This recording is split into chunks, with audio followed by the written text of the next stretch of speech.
जय जय राम कृष्ण हरी. मी शिवानी बावकर. आषाढी एकादशीच्या तुम्हा सर्वांना खूप खूप शुभेच्छा. आषाढी एकादशी हा सण महाराष्ट्रातला खूप मोठा सण मानला जातो. खरं तर आजचाच तो दिवस ज्याची आपण सगळेच खूप आतुरतेने वाट पाहत असतो. आपण सगळे जाणतोच की वारकऱ्यांसाठी हा सण खूप मोठा आहे, कारण शेवटी आजच्याच दिवशी त्यांची पांडुरंगाशी भेट होणार असते.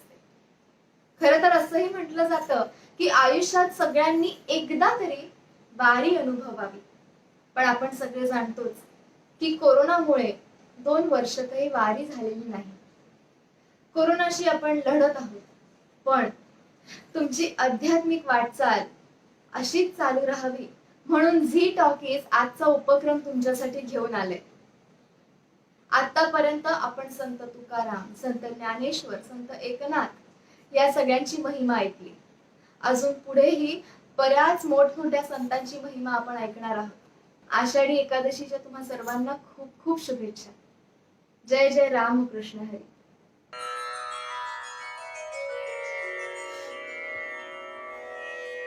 यदक्षरं अनाख्येयम् आनन्दम् अजकेवलम् श्रीमन्निवृत्तिनाथेति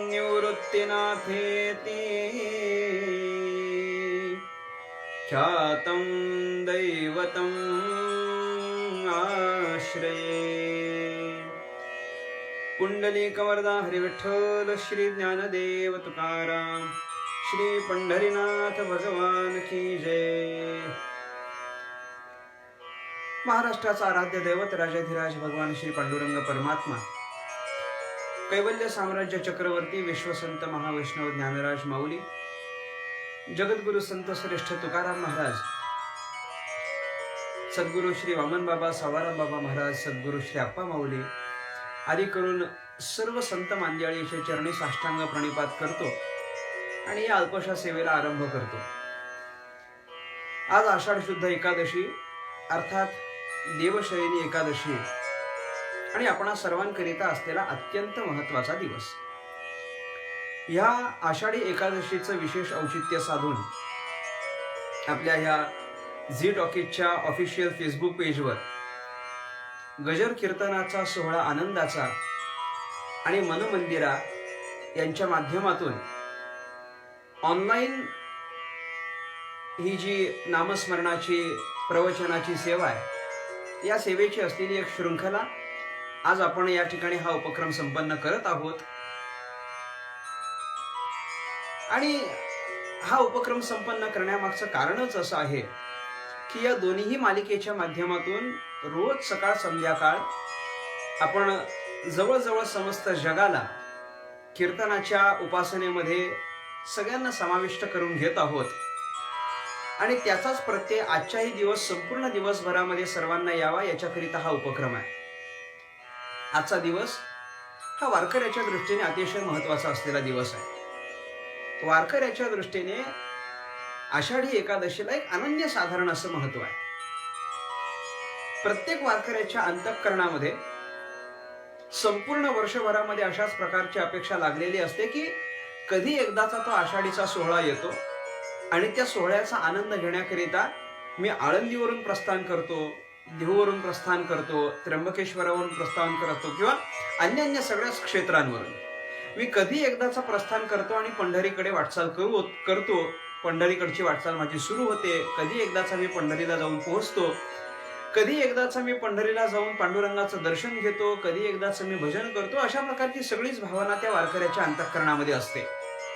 कारण बाकीच्या सगळ्या प्रकारच्या सुखसुविधा इतरत्र वेळेला तो जरी उपभोगत असला तरी ते सगळं सुख या सुखाच्या तुलनेमध्ये वारकऱ्याला मात्र गौण ठरतं.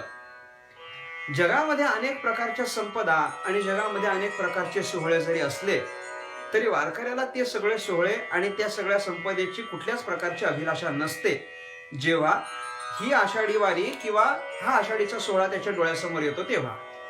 जगद्गुरु संत श्रेष्ठ तुकाराम महाराजांनी या संबंधाने बोलत असताना वारकऱ्याची मनोभूमिका खूप चांगल्या पद्धतीने रेखाटलेली आहे.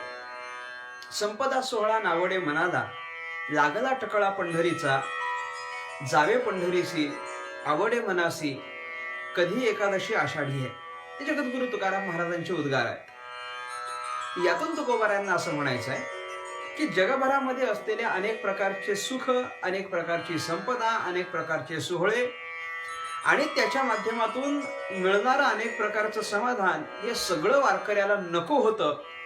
कारण त्याला फक्त एकच गोष्ट हवी असते की कधी एकदाचा मी आषाढी करिता निघतो, कधी एकदाचा मी पंढरीला पोहोचतो, कधी एकदाचा मी माझं उपास्य, माझं आराध्य दैवत असलेल्या पंढरीरायाचं दर्शन घेतो. म्हणून मी म्हणून गेलो की वारकऱ्याच्या दृष्टीने या आषाढी एकादशीला एक अनन्यसाधारण असं महत्व आहे. संत मांदियाळीचा जर आपण विचार केला तर वारकरी संत मांदियाळीमध्ये सगळ्याच संतांनी वारीचा अनुभव घेतलेला आहे आणि वारीचा अनुभव तुम्हा आम्हाकरिता सांगूनही ठेवलेला आहे. आधी केले मग सांगितले, हा सगळ्याच वारकऱ्यांचा असलेला स्वभाव आहे. त्याला अनुसरून सगळ्याच साधू संतांनी वारी केलेली आहे आणि वारी केल्यानंतर मग त्या वारीचा अनुभव आपल्या सगळ्यांकरिता सांगितलेला आहे. आपण एकदा तरी पंढरीला गेलो पाहिजे असं नामदेव महाराज बोलतात की बाबा अनेक प्रकारच्या तीर्थक्षेत्रांना आम्ही जात असू, पण पंढरीला आपण एकदा तरी गेलं पाहिजे. पंढरपूरची वारी एकदा तरी आपण केली पाहिजे. सगळ्यात साधू संतांनी या वारीच्या संबंधाने बोलत असताना खूप चांगलं महात्म्य व्यक्त केलेलं आहे. कारण काय आहे? कारण एकच आहे की इतरत्र वेळेला हरिभक्ताला अनेक प्रकारच्या साधना जरी असल्या तरी वारी हे एकमेव साधन असं आहे की ज्या एका साधनेमध्ये सगळ्याच प्रकारच्या साधना अंतर्भूत होतात. वारीकरिता एखाद्या तीर्थक्षेत्रावरून प्रस्थान केल्यापासून ते पंढरपूरला पोहोचेपर्यंत अनेक प्रकारच्या साधना, अनेक प्रकारच्या उपासना, अनेक प्रकारची सेवा तो वारकरी करत असतो आणि अशी ती सेवा करीत करीत, अशी ती साधना करीत करीत तो प्रस्थान झालेल्या क्षेत्रापासून ते पंढरपुरापर्यंत येऊन पोहोचतो. त्याच्यामुळे सगळ्या प्रकारच्या सेवेचं फळ त्याला एका वारीमध्ये मिळतं. म्हणून वारीला अनन्यसाधारण महत्व आहे. आणि या आषाढीचं म्हणाल तर या दिवशी पंढरीमध्ये जमा झालेली जी वैष्णवांची मांदियाळी असते, त्या मांदियाळीकडे बघून साधू संत मंडळीने खूप चांगल्या पद्धतीने त्याचं वर्णन केलेलं आहे की या एका दिवशी सगळाच संत भार पंढरीमध्ये आल्याचं आपल्याला पाहायला मिळतं. संतोक्ती खूप चांगली आहे. अभंग सगळ्यांचा प्रसिद्ध आहे, पाठही असेल कदाचित.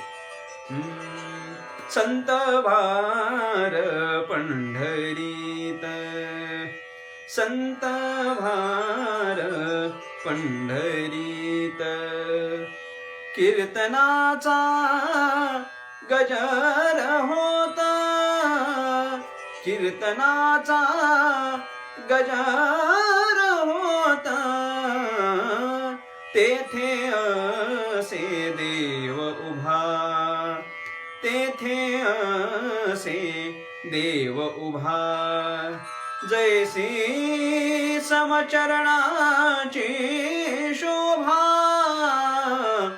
जैसी समचरणाची शोभा, तेथे असे देव उभा. संत भार पंढरीत कीर्तनाचा गजर होत, तेथे असे देव उभा, जैशी समचरणाची शोभा. अशा प्रकारे त्या वैष्णवांच्या मांदियाळी एकत्र आल्यानंतरचं जे वातावरण असेल त्याचं वर्णन या संत मांदियाळीने, संतोक्तीने या अभंगाच्या माध्यमातून केलेलं आहे. म्हणून मी म्हणून गेलो की वारकऱ्याच्या दृष्टीने वारीला अनन्यसाधारण महत्व आहे, संतांच्या दृष्टीने वारीला अनन्यसाधारण महत्व आहे. आणि आज आपण ही जी काही प्रवचनाची लाईव्हची जी काही श्रृंखला करत आहोत त्याचा विषयच असा आहे की आपण एखाद्या संताचं महात्म्य थोडक्यामध्ये वर्णन करायचं आहे. आज आपण या ठिकाणी संत श्रेष्ठ निवृत्तीनाथ महाराजांचं थोडक्यात महात्म्य वर्णन करणार आहोत. तसं संतांचं महात्म्य वर्णन करणं हे काही सर्वसामान्याचं काम नाही. अनेक संतांची अनेक प्रमाणं या संबंधाने आपल्याला पाहता येतील की संतांचं महात्म्य वर्णन करायचं की संतांचं महात्म्य वर्णन करायचं म्हटलं की त्या ठिकाणी सर्वसामान्य माणसाचं बळ चालत नाही, सर्वसामान्याचं बळ चालत नाही, सर्वसामान्याची वाचा चालत नाही, याच्यामध्ये काही विशेष नाही. परंतु अनेक प्रकारची साधना करून ज्ञान प्राप्त करून घेतलेला ज्ञानी असेल त्या ज्ञानाला सुद्धा संतांचं महात्म्य वर्णन करता येत नाही. एखादा योगी असेल तरी त्याला संतांचं महात्म्य वर्णन करता येत नाही. अनेक वर्ष तपश्चर्या करून एखादा मोठा तपस्वी जरी झाला तरी त्याला संतांचं महात्म्य वर्णन करता येत नाही. कितीही मोठा उपासक आणि साधक जरी असला तरी त्याला संतांचं महात्म्य वर्णन करता येत नाही. अगदी ब्रह्मलोकाला जाऊन पोहोचलेला जरी असला, ब्रह्मपदापर्यंत जरी जाऊन पोहोचलेला असला तरी त्याला संतांचं महात्म्य वर्णन करता येत नाही. कारण संतांचं महात्म्य वर्णन करायचं म्हटलं की त्याच्याकरिता एकतर तो भक्त तरी असावा लागतो किंवा तो संत तरी असावा लागतो. साधू संतांची प्रसिद्ध प्रमाण आहे, भक्तांचा महिमा भक्ताची जाणती, किंवा तुकोबारे म्हणतात त्याप्रमाणे तुका म्हणे अंगे व्हावे ते आपण तरीच महिमान येईल कळो. संतांचं महिमान कळण्याकरिता आपल्याला संत पदापर्यंत पोहोचावं लागतं. तुम्ही म्हणाल मग एवढं जर सगळं संतांचं महात्म्य वर्णन करण्याकरिता प्रतिबंध असतील तर मग आपण आता संतांचं महात्म्य या काही वेळामध्ये आपण कसं वर्णन करणार आहोत. तसं आपण संतांचं महात्म्य वर्णन करू शकत नाही, परंतु संतांचं महात्म्य जे संतांनीच वर्णन करून ठेवलेलं आहे त्याच संतांच्या चरणाला, त्याच संतांच्या प्रमाणांना, त्याच संतांच्या अभंगाला हाताशी धरून आपण थोडंफार काही संबंधाने बोलण्याचा प्रयत्न करणार आहोत. संत श्रेष्ठ निवृत्तीनाथ महाराजांच्या बद्दल जर बोलायचं झालं तर निवृत्तीनाथ महाराजांनी सुद्धा वारीचं महत्व पटवून दिलेलं आहे. निवृत्तीनाथ महाराजांच्या बाबतीत जर आपल्याला बोलायचं झालं तर थोडक्यात बोलणं तसं कठीण आहे, परंतु अनेक विचारवंतांनी निवृत्तीनाथ महाराजांचं जे काही थोडक्या शब्दात वर्णन केलेलं असेल ते जर शब्दाशब्दाने जर सांगायचं झालं तर संत श्रेष्ठ निवृत्तीनाथ महाराज म्हणून कोण, तर भागवत संप्रदायाच्या आद्य प्रवर्तक म्हणून संत श्रेष्ठ निवृत्तीनाथ महाराजांकडे पाहिलं जातं. वारकरी संप्रदायाचे आद्य गुरु म्हणून संत श्रेष्ठ निवृत्तीनाथ महाराजांकडे पाहिलं जातं.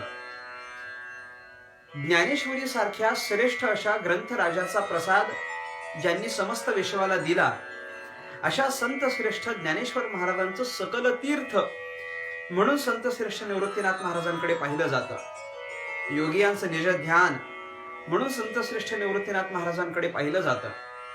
किंवा नाथ संप्रदायाची असलेली जी शिष्य परंपरा आहे त्यामध्ये नाथ परंपरेचे असलेले परमशिष्य म्हणून संत श्रेष्ठ निवृत्तीनाथ महाराजांकडे पाहिलं जातं. म्हणजे निवृत्तीनाथांचा महिमा सुद्धा अत्यंत अगाध आहे. किंबहुना बोलायचं झालं तर निवृत्तीनाथ महाराजांचा महिमा आपण वर्णन करावा एवढी आपली पात्रता नाही, म्हणजे आपली तर किंबहुना नाहीच. एकनाथ महाराजांनी गोड त्याचं वर्णन करून ठेवत असताना असं म्हटलेलं आहे, धन्य धन्य निवृत्ती देवा काय महिमा वर्णावा.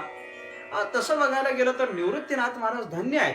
काय त्यांचं वर्णन, त्यांच्या महिम्याचं वर्णन आपण काय करावं. आपण त्यांचं महिमा वर्णन करू शकत नाही. संत श्रेष्ठ निवृत्तीनाथ महाराजांचं चरित्र अगदी जन्माला आल्यापासून ते समाधीपर्यंतचं जवळजवळ आपल्या सगळ्यांना ठाऊक आहे, परंतु त्यांच्या सगळ्या चरित्रामध्ये एक अतिशय विशेष महत्वाचा मुद्दा म्हणजे असा की जो प्राकर्षाने बऱ्याच वेळेला अनेक वक्त्यांकडून पटवून दिला जातो, तो म्हणजे संत श्रेष्ठ निवृत्तीनाथ महाराजांना त्यांच्या श्री गुरूंकडून मिळालेली गुरुदीक्षा. हा एक प्रसंग अतिशय महत्वाचा आहे की जो बऱ्याचशा वेळेला आपल्याला अनेक ठिकाणी वाचायला मिळतो, पाहायला मिळतो आणि ते वर्णनही केलं जातं. संत श्रेष्ठ निवृत्तीनाथ महाराजांना श्री गुरु गहिनीनाथांकडून अनुग्रह झाला, दीक्षा मिळाली. तो प्रसंग कसा आहे सगळ्यांना ठाऊक आहे. त्र्यंबक राजाचं त्र्यंबकेश्वराचं दर्शन घ्यावं म्हणून संत श्रेष्ठ निवृत्तीनाथ महाराज, ज्ञानेश्वर महाराज, सोपान काका, मुक्ताबाई आणि त्यांचे मातृपितृचरण विठ्ठलपंत आणि रुक्मिणीबाई हा सगळा परिवार त्र्यंबकेश्वराच्या दर्शनाकरिता येण्याकरिता म्हणून निघाला. आणि त्र्यंबकेश्वराचं त्यावेळेला परिसर म्हणजे अरण्य. त्या अरण्यामध्ये वाघाचा आवाज आल्यामुळे या सगळ्या परिवाराची ताटातूट झाली आणि त्यानंतर 7 दिवस संपूर्ण परिवार एकीकडे आणि संत श्रेष्ठ निवृत्तीनाथ महाराज एकीकडे. त्यामुळे निवृत्तीनाथ महाराजांची आणि या सगळ्या परिवाराची ताटातूट झाली. 7 दिवसांनंतर ज्या वेळेला निवृत्तीनाथ महाराजांची आपल्या परिवाराशी भेट होते त्यावेळेला विठ्ठलपंतांनी निवृत्तीनाथ महाराजांना प्रश्न केलेला की बाबा 7 दिवस होतास कुठं. त्यावेळेला निवृत्तीनाथ महाराजांनी त्यांना उत्तर असं दिलेलं आहे की ज्या वेळेला वाघाचा आवाजाला घाबरून माझी तुमची ताटातूट झाली त्यावेळेला वाघाच्या आवाजाला घाबरून मी एका गुहेत गेलो. गुहेमध्ये भरपूर अंधार होता, परंतु तरी त्या गुहेमध्ये एक व्यक्ती अशी होती की जिची कांती मला अगदी स्पष्ट दिसत होती.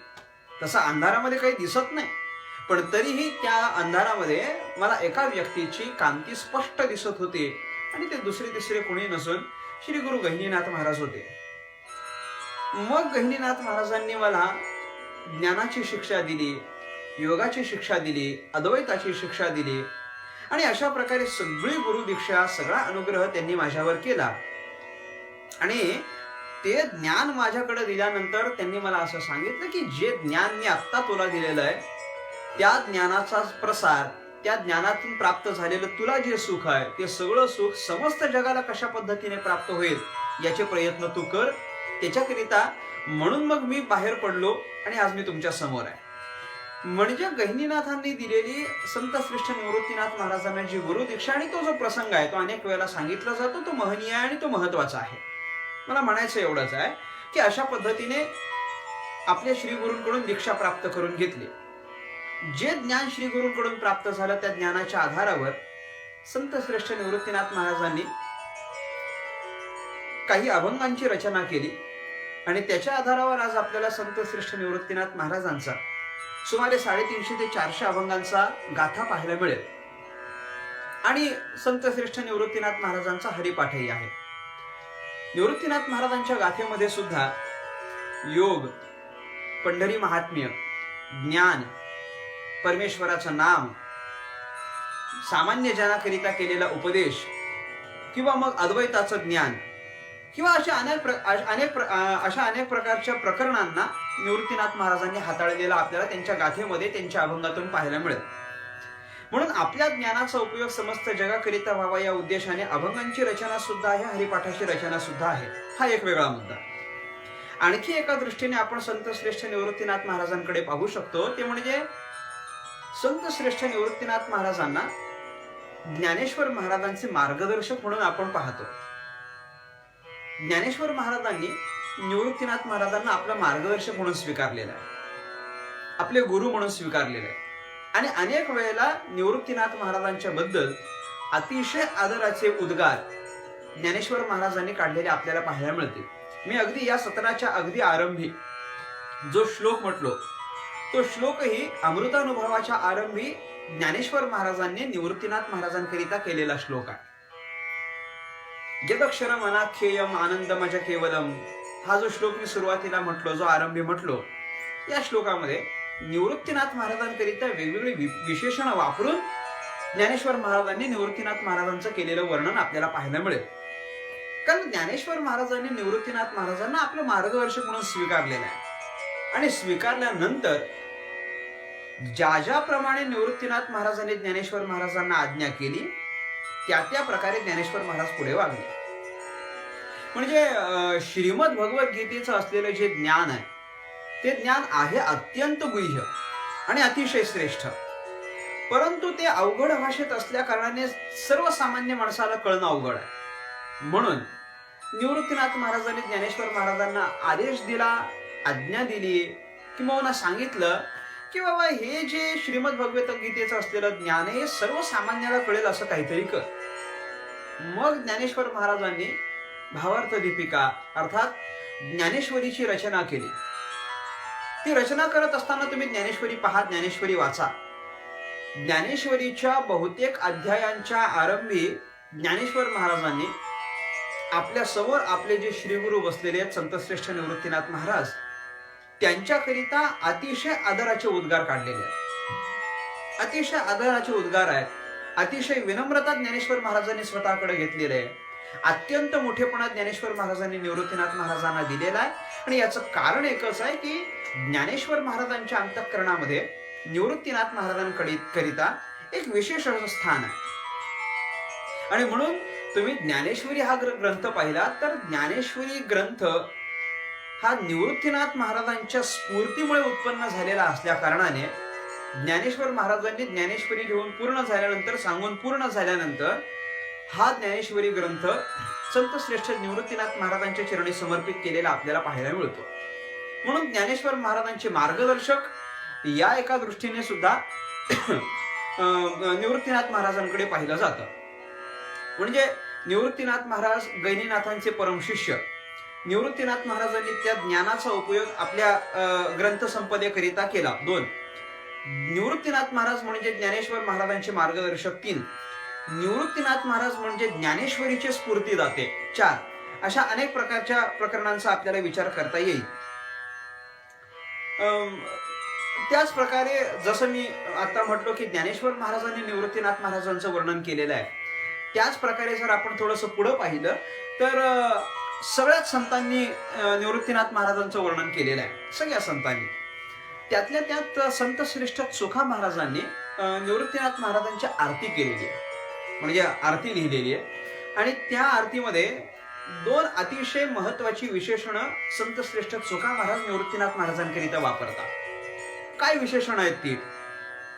एक विशेषण चोखा महाराजांनी वापरलंय निरंतर ब्रह्म, आणि दुसरं विशेषण चोखा महाराजांनी आनंदाचा आनंदाचा पूर.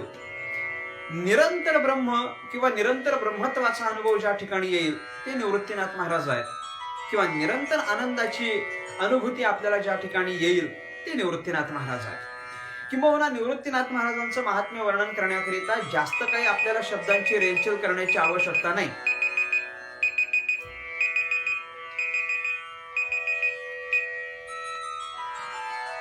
काही शब्दांची आपल्याला रेलचेल करण्याकरिता आवश्यकता नाही, परंतु निवृत्ती या एका शब्दाकडे जरी आपण पाहिलं तरी आपल्याला कळून येईल की निवृत्तीनाथ महाराजांची असलेली भावना कशा प्रकारे असेल, त्यांची वृत्ती कशा प्रकारे असेल. त्या शब्दाकडे जरी आपण नजर केली तरी आपल्याला असं ध्यानात येईल की ज्यांच्या सगळ्या प्रकारच्या वृत्ती या संथ झालेल्या आहेत ते निवृत्तीनाथ महाराज आहेत. त्यांची वृत्ती कधीच विचलित होत नाही ते निवृत्तीनाथ महाराज आहेत. त्यांची वृत्ती सदैव स्थिर असते ती निवृत्तीनाथ महाराज आहेत. अशा प्रकारे निवृत्तीनाथ महाराजांचं महात्म्य आहे. थोडंसं मी निवृत्तीनाथ महाराजांच्या येण्याचं आणि जाण्याचं बोलतो आणि मी थांबतो. निवृत्तीनाथ महाराजांच्या समाधीचा काल जर आपण पाहिला तर ज्येष्ठ वद्य द्वादशीला निवृत्तीनाथ महाराजांचा समाधी सोहळा असतो. निवृत्तीनाथ महाराजांनी ज्येष्ठ वद्य द्वादशीला समाधी घेतली. या 4ही भावंडांच्या मध्ये जर आपण पाहिलं तर निवृत्तीनाथ महाराज हे सर्वात ज्येष्ठ, म्हणजे सर्वात मोठे, सगळ्यात थोरले. येण्या जाण्याचं जर बोलायचं झालं तर निवृत्तीनाथ महाराज येताना सगळ्यांच्या अगोदर आले, परंतु जाताना मात्र सगळ्याच्या नंतर गेले. म्हणजे बोलायचं एवढंच आहे की 4ही भावंडांमध्ये सर्वात ज्येष्ठ म्हणून जन्माला आलेले निवृत्तीनाथ महाराज सगळ्यांच्या अगोदर. परंतु समाधीचा जर विचार केला तर संत श्रेष्ठ ज्ञानेश्वर महाराज, संत श्रेष्ठ मुक्ताबाई, संत श्रेष्ठ सोपान काका या तिघांची समाधी सोहळे झाल्यानंतर मग निवृत्तीनाथ महाराज समाधीस्थ झालेत. म्हणजे मला बोलायचं असं आहे की निवृत्तीनाथ महाराज आले सगळ्यांच्या आधी, पण निवृत्तीनाथ महाराज जाताना मात्र गेले सगळ्यांच्या नंतर. म्हणजे आपल्यावर असलेली जी जबाबदारी आहे ती कशा प्रकारे पूर्णपणे पार पाडली पाहिजे याचंही मूर्तिमंत उदाहरण म्हणून संत श्रेष्ठ निवृत्तीनाथ महाराज आहेत. आपल्या आई वडिलांच्या देहांत प्रायश्चित्तानंतर तिघही भावंडांकरिता आपण आधार आहोत. मग हा आधार शेवटपर्यंत असला पाहिजे. म्हणून ज्ञानेश्वर महाराजांच्या समाधीपर्यंत आधार आहे, सोपान देवांच्या समाधीपर्यंत आधार आहे, मुक्ताबाईंच्या समाधीपर्यंतही आधार आहे, आणि मग निवृत्तीनाथ महाराज स्वतः समाधीस्थ झाले. तात्पर्य एवढंच आहे की बाबा येताना सगळ्यांच्या अगोदर आहेत, परंतु जाताना मात्र सगळ्यांच्या नंतर निवृत्तीनाथ महाराज गेलेत. अशा प्रकारे निवृत्तीनाथ महाराजांचा जे महात्म्य आहे ते अत्यंत विशिष्ट अशा प्रकारचं आहे. आणि आपल्या सगळ्यांकरिता, समस्त वारकरी संप्रदायाकरिता निवृत्तीनाथ महाराज हे आद्य गुरु आहेत, यामध्ये काही संशय नाही. निवृत्तीनाथ महाराजांचं भरपूर असं महात्म्य आपल्याला अजूनही पुढे सांगता येईल, परंतु वेळेची काही मर्यादा असल्या कारणाने मी फार असं महात्म्य आता बोलत नाही. अगदी निवृत्तीनाथ महाराजांच्या गाथेमधीलच त्यांनी पंढरीचं महात्म्य वर्णन करत असताना जे काही अभंग रचलेले आहेत त्यापैकी एक अभंगाचं चरण बोलून मी या सत्राचा समारोप करतो.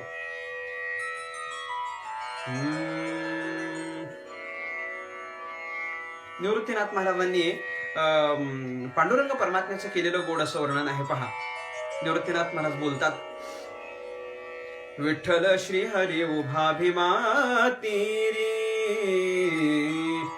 विठ्ठल श्री हरी उभा भीमा तीरी, तिष्ठती कामारी मुक्तिचारी, तिष्ठती कामारी मुक्तिचारी मुनिजना सुख निरंतर लक्ष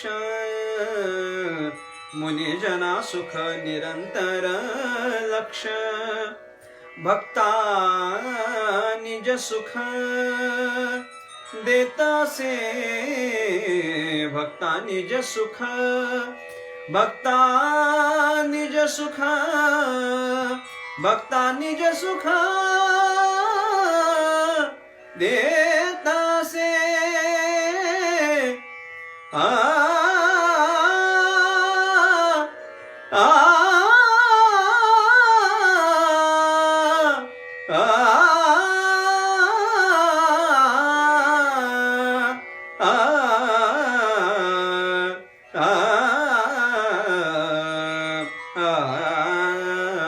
भक्ता निज सुख देतासे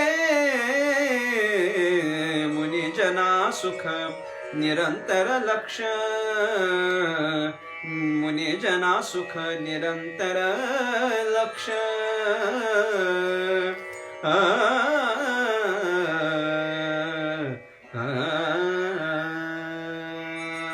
विठ्ठल श्रीहरी उभा भीमा तेरे तिष्ठती कामारी मुक्तिचारी असं निवृत्तीनाथ महाराजांनी पंढरीरायाचं आणि पंढरी क्षेत्राचं सुद्धा वर्णन केलेलं आहे की बाबा पांडुरंग परमात्मा भीमा ते पंढरपुरामध्ये आहे की ज्या ठिकाणी सगळ्या चारीच्या चारी मुक्ती कामारी म्हणजे दासी होऊन त्याच्या ठिकाणी राहतात अशा प्रकारे वर्णन केलेलं आहे। या जर पंढरी क्षेत्रामध्ये आपण जात असू तर आपल्याला सगळ्या प्रकारच्या सुखाचा अनुभव घेता येतो।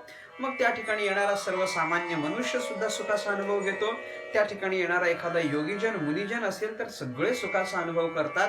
अशा प्रकारचं वर्णन निवृत्तीनाथ महाराजांनी केलेलं आहे। म्हणजे अशा प्रकारे निवृत्तीनाथ महाराजांनी पंढरी क्षेत्राचं वर्णन आहे, पंढरीतील काल्याचं वर्णन आहे, पांडुरंग परमात्म्याचं वर्णन आहे आणि त्याच हे जे सगळं वर्णन ज्या महात्म्याने ज्या संतांनी केलेलं आहे त्या संत श्रेष्ठ निवृत्तीनाथ महाराजांचंही अगदी अल्पशा प्रमाणामध्ये महात्म्य पाहण्याचा आपण विचार केलेला आहे। झालेली ही सगळी जी सेवा आहे ती सगळी सेवा निवृत्तीनाथ महाराजांच्या चरणी समर्पित करतो। आजच्या ह्या काळामध्ये अतिशय अवघड अशा काळामध्ये सुद्धा सगळ्या संतांच्या पालख्या पंढरीमध्ये आज दाखल झालेल्या आहेत। अनेकसा वारकरी समुदाय आज आपल्याला पंढरीमध्ये पाहायला मिळेल। या सगळ्या वारकऱ्यांना पांडुरंग परमात्म्याचं प्रेम निश्चित मिळेल याच्यामध्ये शंका नाही। सगळे हा आनंद उपभोगत असतील, परंतु बरेचसे वारकरी आपापल्या घरी राहूनच साधना करून हा आनंदाचा उपभोग घेत आहेत।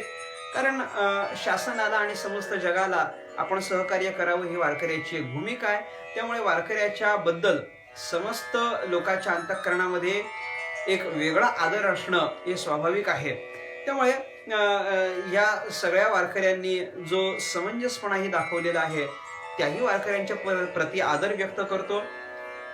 झी टॉकीज गजर कीर्तनाचा सोहळा आनंदाचा मन मंदिरा आदी करून या सगळ्यांचे आभार व्यक्त करतो।